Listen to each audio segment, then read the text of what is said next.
చరిత Kamakshi movie review. నమస్కారం friends, ఈరోజు మనం ఈ వారం ఈటీవీ విన్ ఓటీటీలో నేరుగా విడుదలైన ఎమోషనల్ ఫ్యామిలీ డ్రామా చరిత కామాక్షి గురించి మాట్లాడుకుందాం.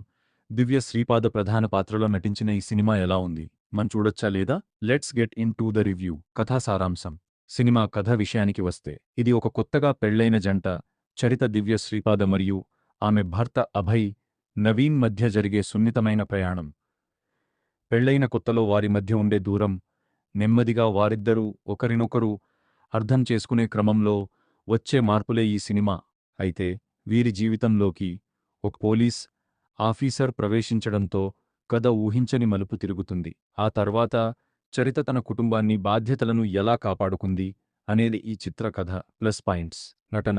దివ్య శ్రీపాద తన సహజమైన నటనతో చరిత పాత్రకు ప్రాణం పోశారు. అభయ్ నవీన్ తన పాత్రలో ఒదిగిపోయారు. Feel good moments. సినిమాలోని ఎమోషన్స్ మరియు మధ్యతరగతి జీవితాలను చూపించిన విధానం చాలా బాగుంది. సంగీతం. అబు అందించిన సంగీతం, ముఖ్యంగా చిరు బిడియం పాట మరియు బ్యాక్గ్రౌండ్ స్కోర్ సినిమా మూడ్ని పెంచాయి. Minus points. సినిమా కథనం కొన్ని చోట్ల స్లోగా అనిపిస్తుంది. కమర్షియల్ ఎలిమెంట్స్ ఆశించే వారికి ఇది కొంత బోర్ కొట్టవచ్చు. ముగింపు. ఓవరాల్గా చెప్పాలంటే, చరిత కామాక్షి ఒక clean and emotional family drama. వీకెండ్లో ప్రశాంతంగా కూర్చుని మీ ఫ్యామిలీతో కలిసి ఈ సినిమాను చూడొచ్చు. ఈ మూవీ ప్రస్తుతం ఈటీవీ విన్లో స్ట్రీమ్ అవుతోంది. మీరు ఆల్రెడీ చూసి ఉంటే మీకు ఎలా అనిపించిందో కింద కామెంట్స్లో చెప్పండి. మరిన్ని రివ్యూల కోసం మన ఛానల్ని సబ్స్క్రైబ్ చేసుకోండి.